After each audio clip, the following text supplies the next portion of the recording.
So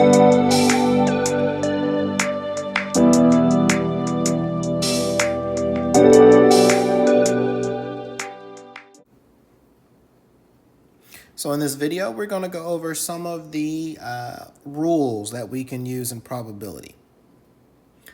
All right, so let's start off here with some of the properties of what I like to call a legitimate probability distribution. So these are just the main kind of constraints that a probability has to follow. First, we note that the probability of an event E has to be between 0 and 1. So our probability cannot be less than 1, or less than 0, excuse me. And our probability cannot be greater than 1. All right, so just keep that in mind as you're calculating probabilities. They have to lie between 0 and 1. And also the second condition here says that if we add up all of the probabilities of all the possible outcomes, remember S stands for sample space here. If we add up the probabilities of all the outcomes, they have to equal 1. Okay, so let's take a look at an example that's going to illustrate those properties. For example, suppose we are selecting color marbles. Determining if the following probability distributions are legitimate. So the way that you read this table here is that I want you to focus on distribution 1, okay? So there's like 3 different distributions. The distribution just means a collection of things, okay? So in distribution 1, we're saying there's a 50% chance, right? There's a 50% probability that we get green, 25% probability we get black, 10% we get yellow, 10% we get red, and 15% that we get purple. So I say percent, but hopefully you guys are comfortable with the conversions of percents to decimals. Well, let's check our 2 properties. Well, we need each of those individual probabilities to be between 0 and 1. And certainly that's the case. Every single probability that I just read to you in distribution 1 is between 0 and 1. Let's see what happens. If we add up all of those probabilities, they need to sum to 1 or 100%. Well, if I take 50%, 0.5 plus 0.25, that's 0.75, plus 10 is 0.85, plus another 10 is 0.95, and then plus a 0.15, right? That's going to give us a 1.1. Okay, once again, if we take 50% plus 25%, that's 75. 75 plus 10% is 85. 85 plus 10 is 95. And then 95 plus 15% gives us 110%, or 1.1. Okay, so as we can see here, we are greater than 1.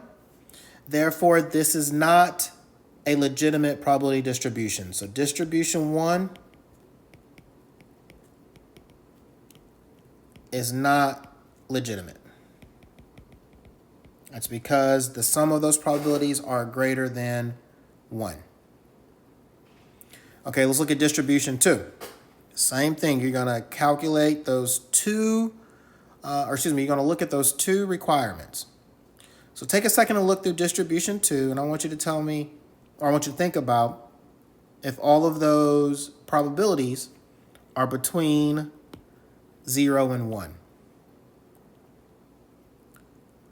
Well, certainly, right? As we look at that, we see that every single probability between 0 and 1, so we don't have an issue there. Now let's add them up, because remember, they have to sum to 1. Well, if we add up the probabilities in distribution 2, if you take 35% plus 10%, that's 45%. 45 plus 5 is 50. 50 plus 25% is 75. And 75 plus 25% is 100%, or 1.0. All right, if you want to add those up. So because each of the probabilities are between 0 and 1 and they sum to 1, we say that distribution 2 is legit.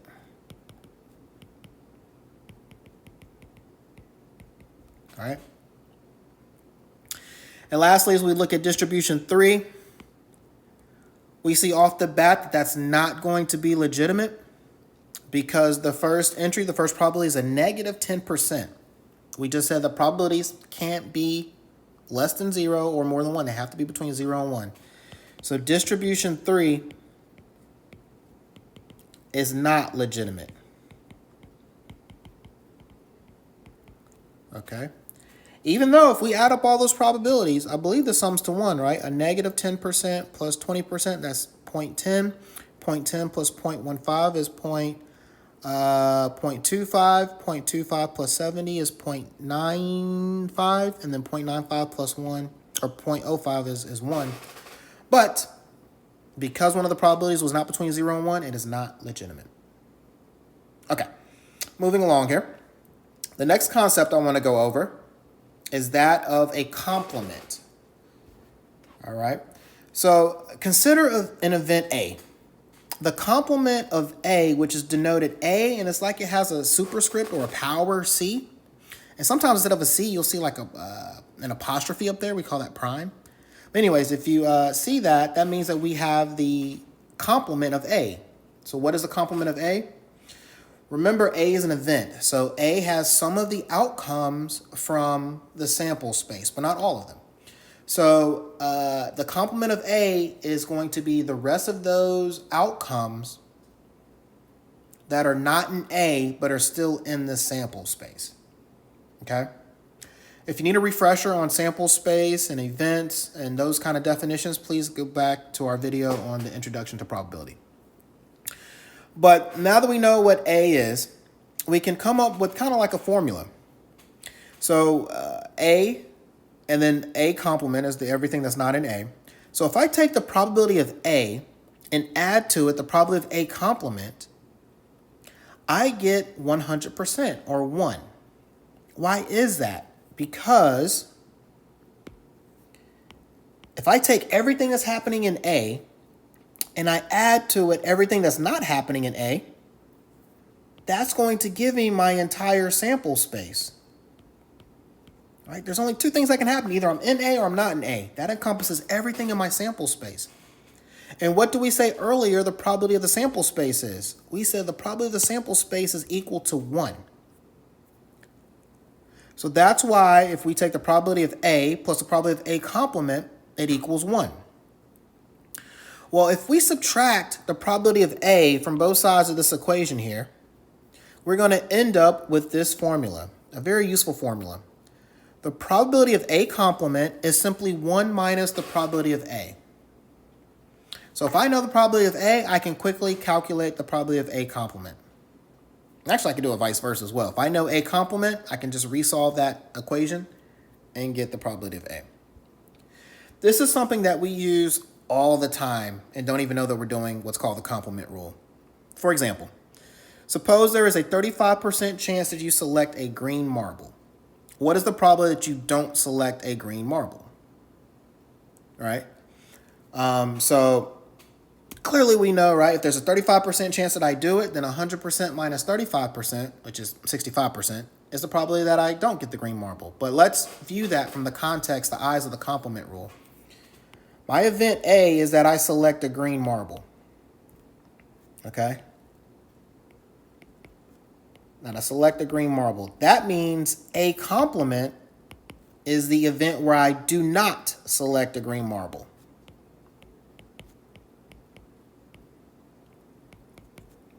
Okay? So the question is asking me, what's the probability that we do not select that green marble? Well, from what we saw earlier, it's going to be, because of the complement, it's going to be 1 minus the probability that we do select a green marble. And what is that? That's going to be 1 minus, and I'm going to write my 35% as a decimal. So that means you just divide it by 100 if you're unfamiliar with that. But 35% is 0.35. And then we get 0.65, as we stated earlier. Okay, moving along here. The next rule we're going to go over is called the addition rule in probability. And so what's the addition rule? So it says the probability of either event A or event B occurring can be found using the following formula. The probability of A or B is that we take the probability of A, add to it the probability of B, and subtract away the probability of A and B. Now, why is that? I'll quickly show you this using Venn diagrams. Let's say we have event A, and we have event B. And let's say there's some overlap there, right? So imagine the probability of A. P of A is everything in A. Imagine the probability of B is the probability of anything in B, right? Well, if I want A or B, I just counted something twice. What did I count twice? I counted the intersection between A and B twice. That's why we have to take away one of them. So that's where the minus the probability of A and B comes from. However, if you were familiar with our last video, we talked about disjoint events. Disjoint events mean that it's impossible for the two things to occur at the same time. There's no intersection between them, right? So if the events are disjoint, this is a typo here, excuse me. If the events are disjoint, then that means that the probability of A and B equals 0. So then the probability of A and B goes away. And so the probability of A or B when the events are disjoint is just the probability of A plus the probability of B.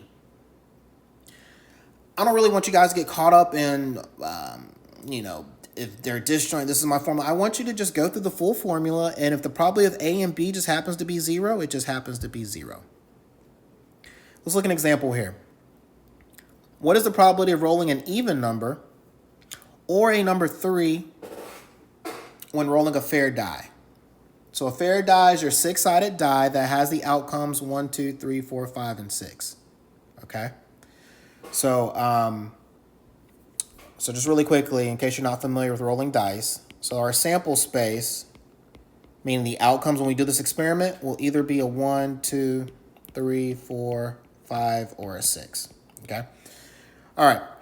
What's the probability of rolling an even number or a 3? So what I like to do is I like to identify my events. I'm going to let event A be the event where I roll an even number. I'm going to let event B be the event where I roll the number 3, specifically a 3. Okay. Well, here we go. What's the probability of A or B? And I'm just going to rewrite the formula here. It's the probability of A plus the probability of B minus the probability of A and B. Okay, so what's the probability of A? What's the probability that we roll an even number? Well, anytime we roll a single die, there are 6 possible outcomes, as we illustrated in our sample space. So the probability of A is going to be out of 6. Well, how many even numbers are there in our sample space? How many even numbers can we possibly roll? Remember, the numbers are only 1 through 6 when you do a 6-sided die. Well, 2, 4, and 6 are even. So what's the probability we roll an even number? It's going to be 3 out of 6. Plus the probability of B. Well, what's the probability that we roll just the number 3? Well, once again, there's 6 total outcomes, but there's only 1 3 as a possibility. So the possibility we roll a 3 is going to be 1 out of 6. And then minus the probability of A and B. Let's see here. When we roll a die just one time, imagine just one single die, is it possible for us to roll both an even number and a number 3 on a single roll? No, because, well, 3 is an odd number. It's not even. Therefore, these events are disjoint. Which means, what's the probability on a single roll that we roll a 3 and an even number? That probability is 0 because they're disjoint.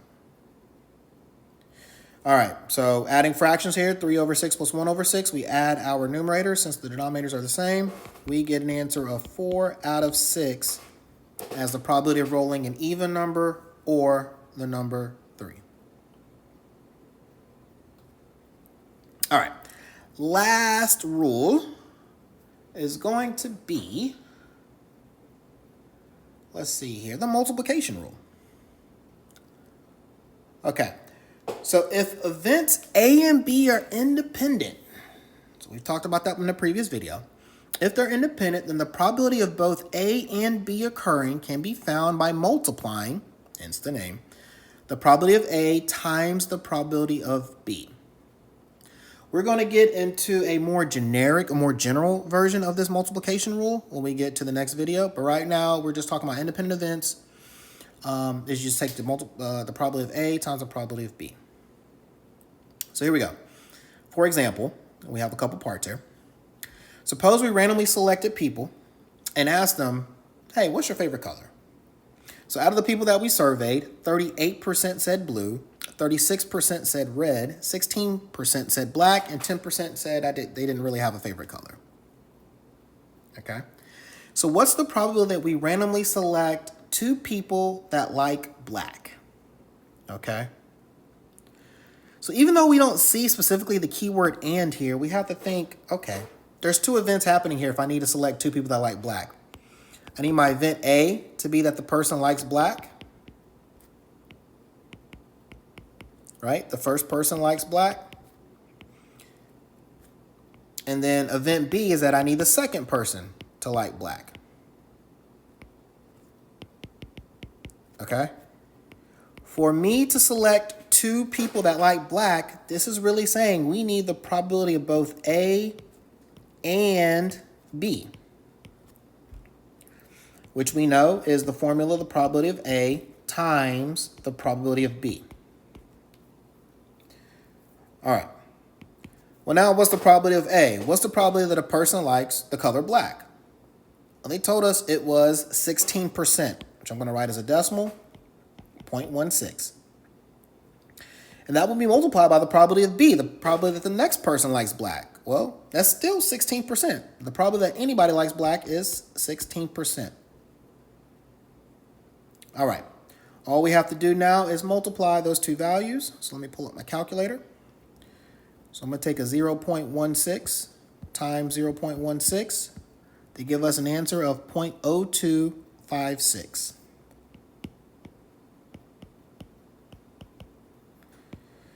So there's a little bit over a 2.5% chance that we select 2 people that like black.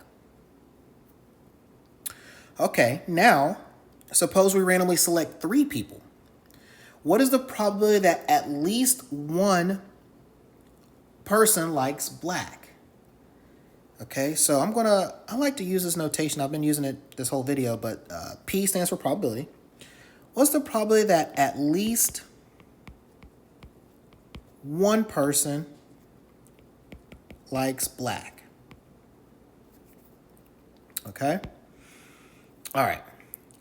So what we're actually going to do here is we're going to exploit our complement rule. And what I mean by that is because, think about it, at least 1 means either 1 or 2 or 3. And the way we could do this by brute force is that we could find the probability that 1 person likes it, the probability that 2 people like black, and then the probability that all 3 people like black.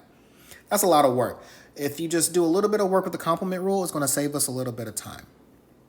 Okay, so the probability of at least 1 person likes black. So I'm going to scroll up in just a second, but let's think about what's happening here. So if event A is that we have at least 1 person that likes black, let's think about what a complement represents. So we're selecting 3 people. So when we're selecting 3 people, there's only 4 options, right? 0 people can like black, 1 person can like black, 2 people can like black, or 3 people can like black. Well, at least 1 means either 1 people, 2 people, or 3 people like black. So then what's a complement? A complement is the case where 0 people like black. Okay? And from what we've discovered before with the complement rule, we know that, hey, the probability of at least 1, the probability of A, remember it's going to be 1 minus the probability of A complement. Okay? So here we go. So the probability that at least one person likes black is going to equal the probability, or excuse me, it should be 1 minus the probability that 0 people like black. Okay, I'm gonna write just none. So none of the people like black. Okay, so there may be a little confusion here. So Professor Dixon, I know you said earlier, you said that, let me go back to the complement rule. You said our complement rule says the probability of A complement is 1 minus the probability of A. But now you're telling us, right, that the probability of A is 1 minus the probability of A complement. And I'm saying both of these are true. Because if I start off with this formula, the probability of A plus the probability of A complement equals 1, right? I'm just getting that from right here. If I start off with that, and if I subtract the probability of A complement from both sides, that's how I get to this. So really, you can think of the complement rule as being either one of these formulas, whichever one is beneficial to you at the time, right? Okay, so hopefully that clears that up. So scrolling back to our problem, that's where I'm getting the probability of A is 1 minus the probability of A complement, which is going to help us out here. Okay, so this is going to be 1 minus the probability that none of the people like black. Well, that means that I need the first person to not like it. So I need the first person. I'm going to just write no black for shorthand notation here. So first person doesn't like black. And I need the second person to not like black. And, I'm running out of space here, and I need the third person to not like black. That's what it means for none of the 3 people to like black. I need all 3 of those to happen. Well, what's the probability that that occurs? Well, let me do a different color here.